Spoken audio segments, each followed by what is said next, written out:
Alrighty, so I'm back again already for another video on this channel. And to be honest, I don't want to have too much talk before because I want to try to keep some of these videos short. But this one's going to be more of a rant style video, which is kind of funny given my last videos talking about being professional and spending my time learning things out of textbooks and stuff like that. And now I've come back to talk to you all about why I dislike and cannot get into modern Yu-Gi-Oh! All right, so now that I let the silence sit there for a little bit, let's talk about this. So, what is my relationship with Yu-Gi-Oh?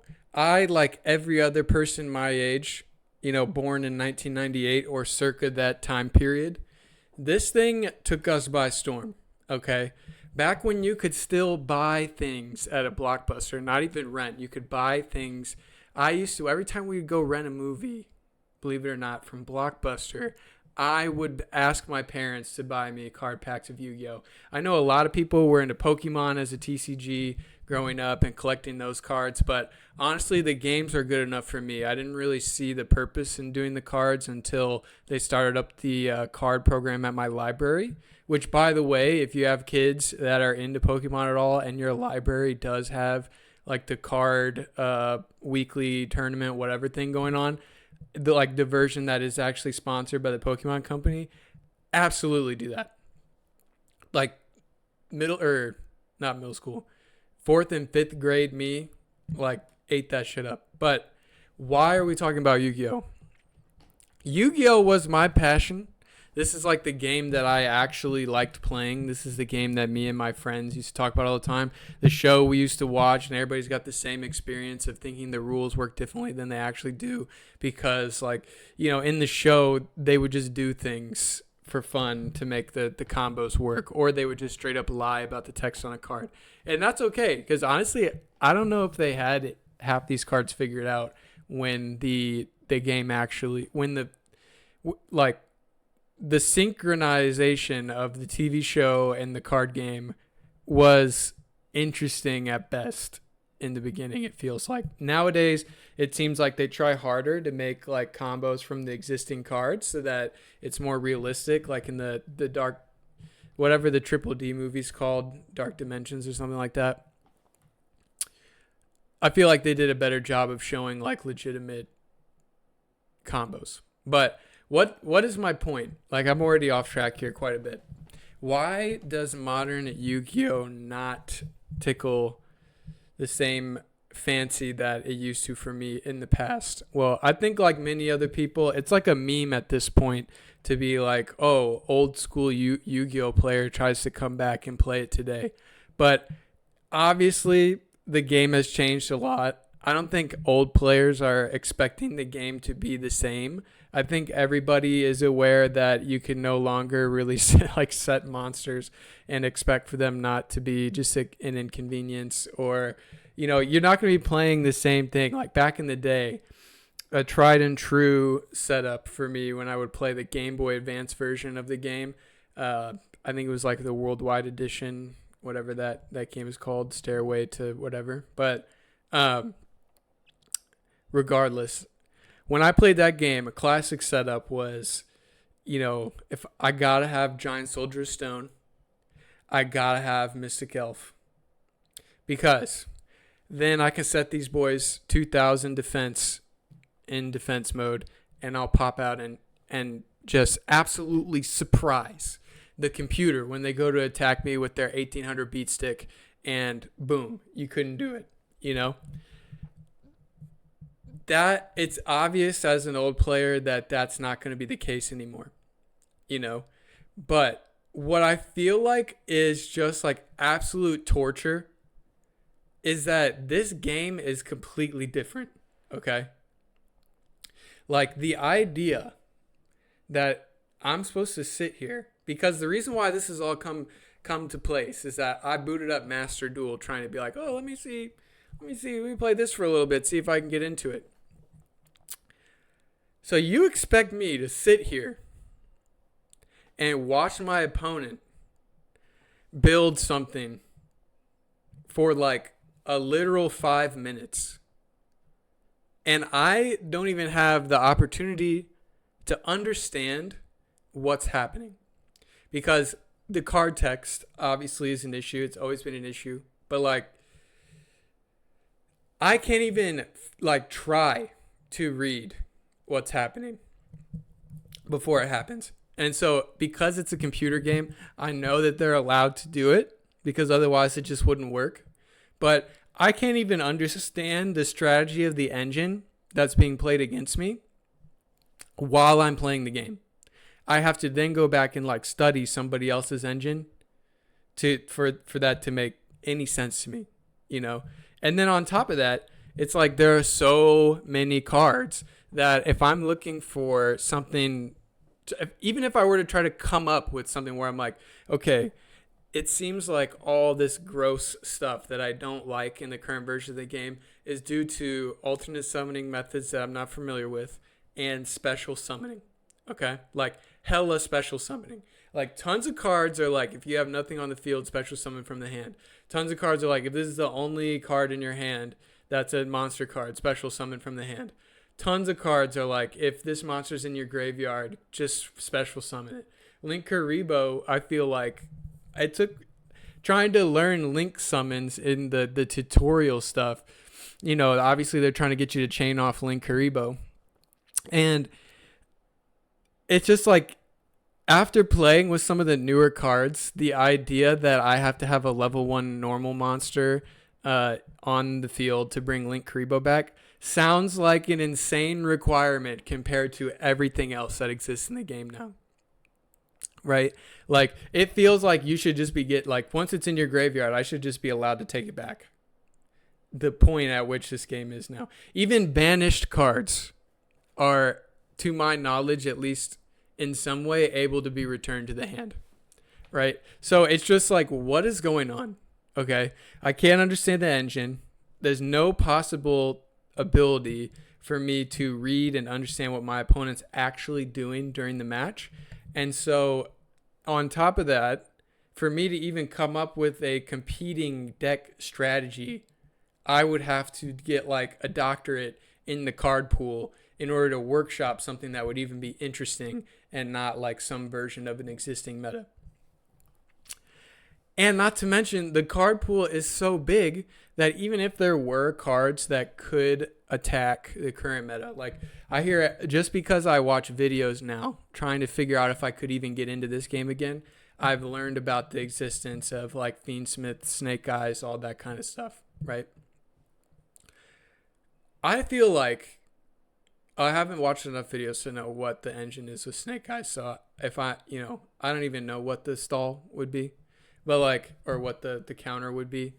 But it's just like, I feel like even if you knew whatever mechanism that engine is using to set up a board, it's like, I don't even know if I could search like a database to find a card that would do what I wanted to do. Because then when you take into account like the erratas and the link chain stuff and all that, and like when does it actually resolve, and what, like, I'm supposed to be able to know at what exact point in the link chain it would make the most sense for me to activate my trap card, my spell card, my trap type effect. That way I could actually use it against my opponent's engine strategy to cripple them. But it is like impossible as a newish player to figure out what the actual ruling is around that. It seems like it should be simple. It seems like it is actually simple, and I'm just not able to understand it yet.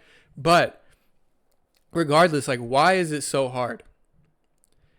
Right? Why do I have to just like operate on this constant, like, well, I don't even know what that card is. I'm sure he's allowed to do that.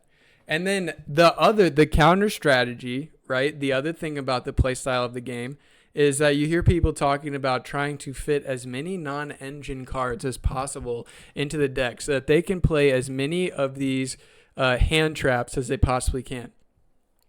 Wasn't the whole point of having like crazy monster effects and banning cards like Pot of Greed. Like, wasn't the whole point removing the need for a generic card that's a must play in everybody's deck in order to actually be able to compete? Wasn't that the whole point?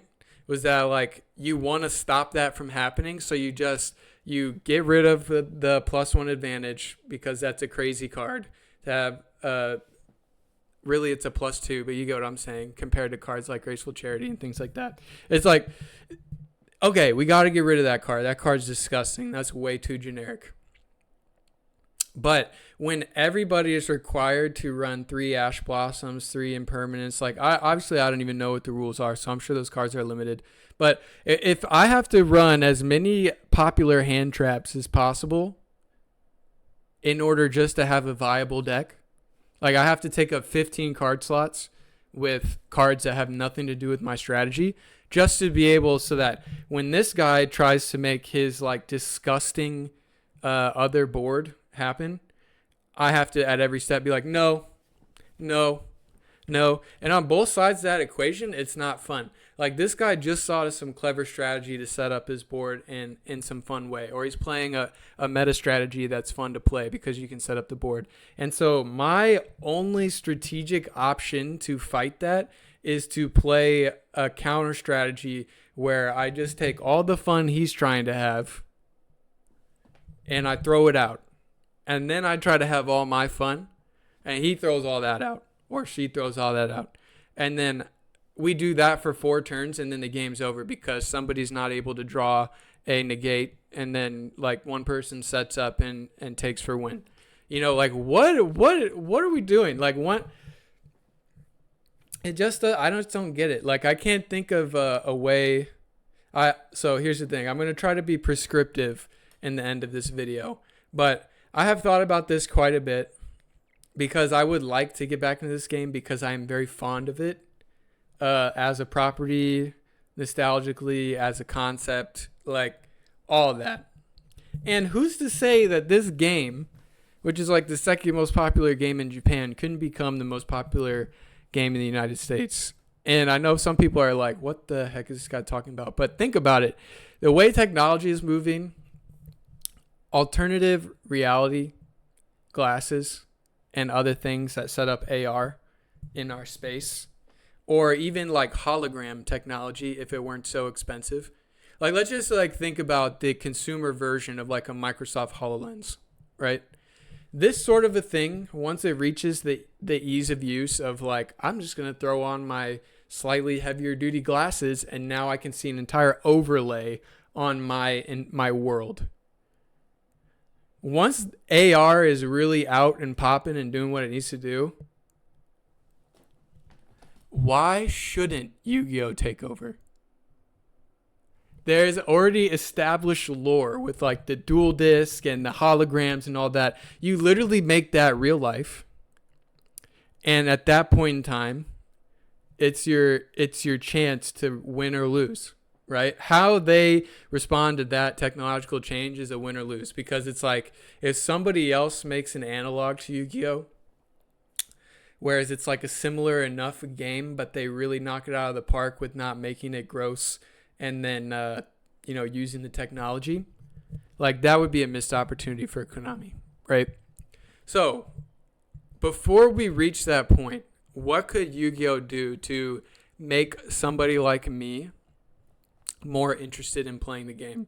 Not that even has, like, if Yu-Gi-Oh players right now are watching this, which I know you're not, this is probably just going to be a banger that goes out to my friends that are willing to listen to me talk for 20 minutes at a time. Like, Yu-Gi-Oh people watching this right now, I want to start showing up and having fun with you guys, but like, if I'm wrong and these things won't make it better, then that's fine. Maybe I just need to find a different game. Maybe I'm actually just I hope that didn't just mess up everybody's ears, but I realized that I may just be a Magic the Gathering person and I may just not be taking the time to learn that game. But if I'm wrong, if you guys like the way Yu-Gi-Oh set up now and I'm just supposed to take my things and go somewhere else, then let me know in the comments. But here's my suggestions, okay? First things first. Fix the card text. It's obvious. Anybody that has ever played Yu-Gi-Oh!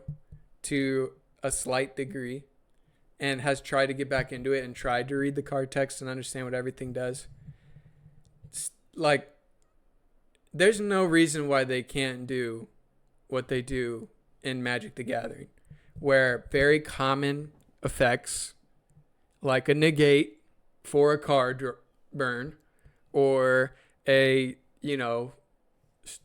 board wipe in exchange for whatever. These sort of things. Oh, take somebody back from the graveyard. Or, oh, I can get tributed this turn and come back from the graveyard at the end phase. All of these sort of things that show up in many different cards. Make one word for it. And now, every time we see that word on a card, we know that card has the ability to do that. Okay? You could even make it even simpler. And you could be like, negate, comma, and the cost of a negate. So that even if all these cards have different costs for a negate or different costs for pulling a monster from the graveyard or different costs for banishing the top 3 cards of your deck or whatever the hell the strategy is, just make a word for it. And now we don't write a whole sentence for it on every single card that has it. If we are worried about the legacy and the collectability of things, you can release retro sets that have the full card text, right? But let's make it so that when a new card comes out, a new engine comes out, an unfamiliar engine to myself archetype exists. When somebody plays that card, all I have to do is read at this point, 4 words on it and go, okay.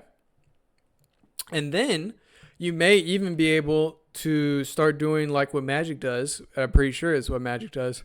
And they put like little lore blurbs like you used to have on the non-effect monsters, which I think you still do, but little lore blurbs on every card.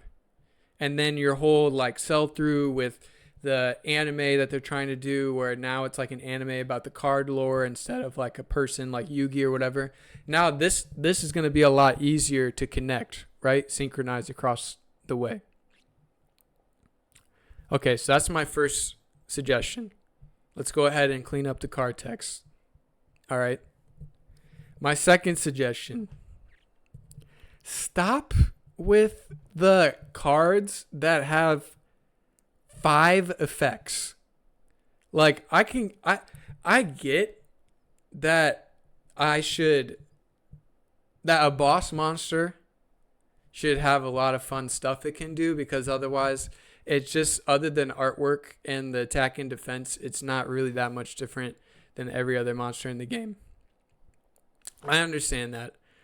But why are there cards that like have, at this point, it feels like I see cards that like once you get the one boss monster out on the field, it's like, okay, well, I can discard one card from my hand and destroy multiple cards on your side of the field. Okay, now that I've discarded, now that I've that effect resolved, I'm then allowed to immediately follow it up by banishing the top 3 cards in your deck. And then I'm immediately about to follow it up, because if that resolves, I can wipe your whole spell and trap card zone. Like, what? Why are you able to, why does a card have like 3 or 4 of the most powerful effects in the game on one card with like very low resource costs in order to make it happen? In my opinion, this just doesn't make any sense. Like, if I can set up my boss monster on turn 1, it should not be able to like negate an entire board. Like, even though I don't think they were as bad about it in the like up to the synchro summoning style era, and maybe a little bit into Xyz, once I got to know Xyz a little bit, I don't think things were as bad. But even back then, there were cards like, it feels like Stardust Dragon is able to do too much. It feels like Black Rose Dragon is able to do too much. It feels like that whole thing that maybe was isolated to a couple of cards, or maybe it was rampant all over the place. I don't know. I wasn't playing during that time period, but Duel Links basically taught me that these cards have too many effects. But the idea is like, if that was bad, what exists now is disgusting, like really bad.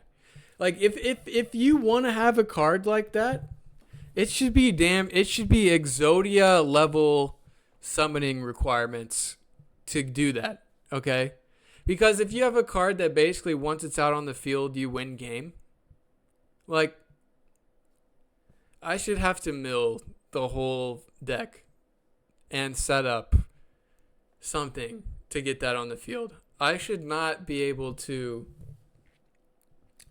play 2 spell cards, have 1 monster in my graveyard that has an effect, and then boom, I'm done.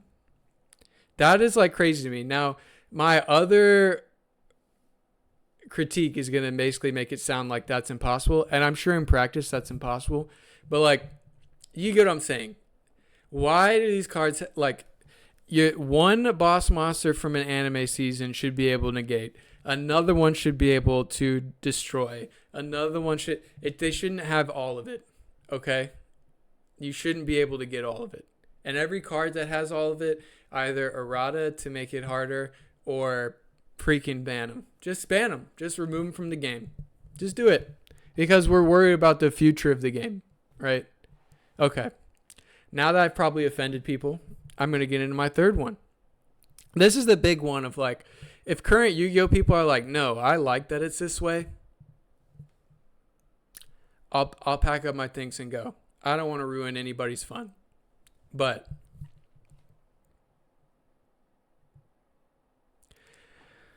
what are we doing with these combos where I've got to go 20 cards deep to set up my board, and I'm able to do it on turn 1 or turn 2, and then, like, even if my opponent is, like, I was trying to play this, like, sadistic tutorial match against the computer using, like, I think it's called Goki, like the Goki engine.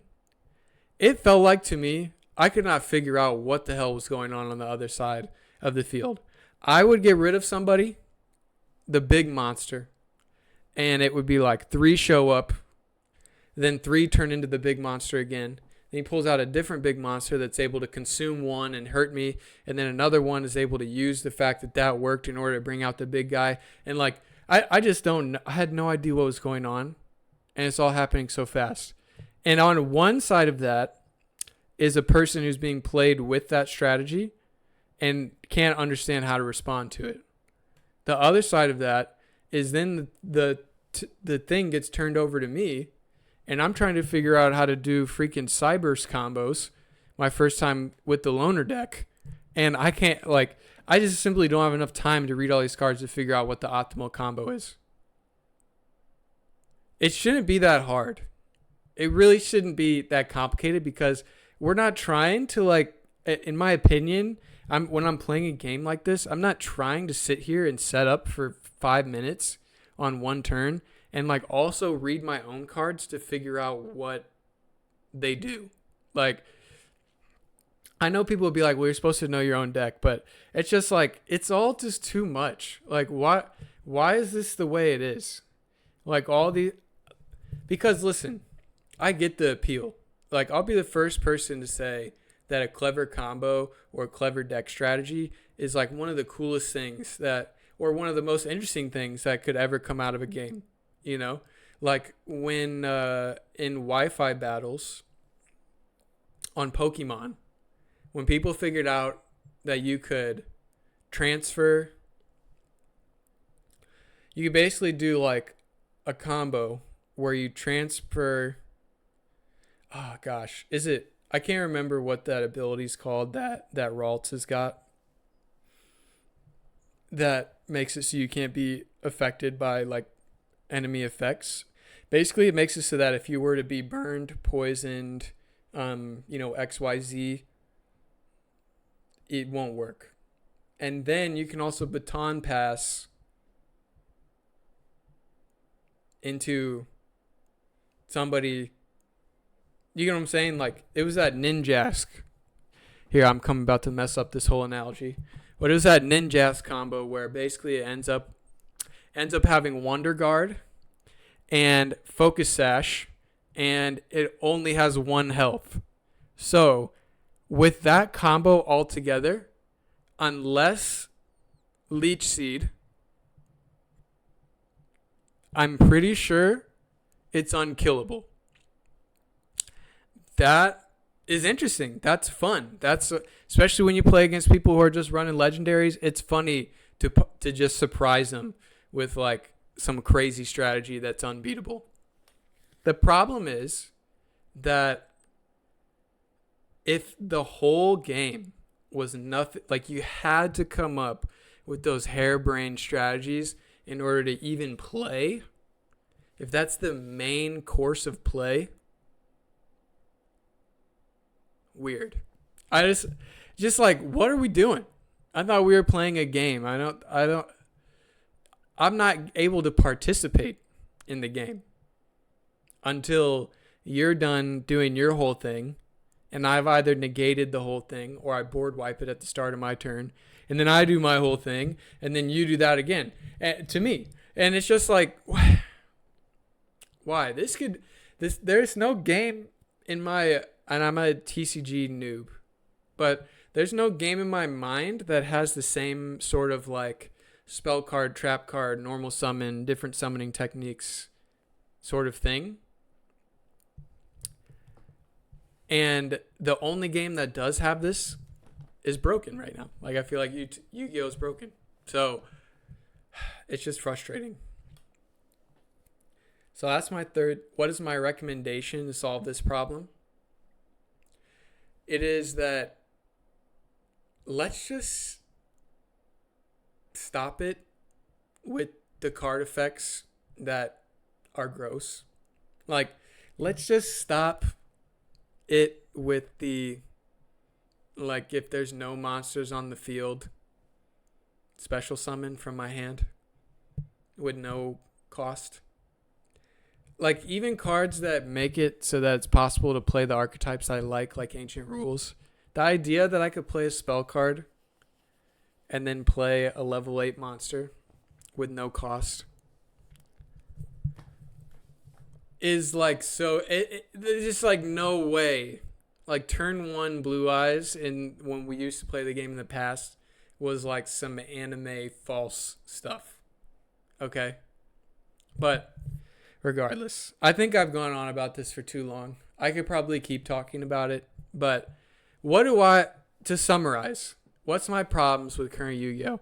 It's the whole like participation aspect where there's almost no strategy to it, because it's just like, this guy's going to set up one board, I need to set up a different board, and maybe if I understand the way the chain link works, I would know how to mess up his strategy, but it's a little bit too complicated. The cards are too powerful, the effects take too long to read. Like, it's silly. My fix is implement the 1-word effect meanings. Get rid of the reliance on harebrained, convoluted 20-card combos. And what do we do to do it? We ban cards. We just ban them. Ban a bunch of cards. Just ban them. Get rid of them. Card pool is super huge. There'll be more cards to play with, I promise. And what is the, what's the future solve? In the future, stop making these combos possible. And I don't think we need to slow the game completely down. I think that summoning techniques that require some level of setup makes sense. And before, I used to say that Xyz was too much. I think we could go all the way up to Xyz. But link summoning, I don't even think it's link summoning as a technique. I think functionally link summoning is pretty similar to everything else. Throw out Pendulum. Nobody uses it anyway. I say that not knowing at all if people use it. But, like, maybe we keep all the current summoning techniques, but not another one. No more. And limit the ability in which, like, if we're gonna do crazy combos, let it be that I like synchro summon into something that lets me get a monster from the graveyard, and then that allows me to exceed summon into something that lets me destroy, or let me do some mix ups. Like, let's have multiple summoning techniques in the same archetype so that like I have some options in this new version of the game I'm thinking about when people negate me. But it's just like, let's quit while we're ahead. Let's stop with the complexity. Let's limit the complexity. I think overall we could just say, let's limit the complexity. So anyway, I don't think anybody will have listened to this point of the video, but I'll stop talking about it because I think I'm just rambling at this point. But that is my take on current Yu-Gi-Oh! Not that anybody asked. And I will still be attempting to get into it because I love the property too much. But I'm disappointed. So that's what I have to say about Yu-Gi-Oh! This is my next video back. I hope everybody enjoyed it. I will talk to you guys later. Have a great rest of your day.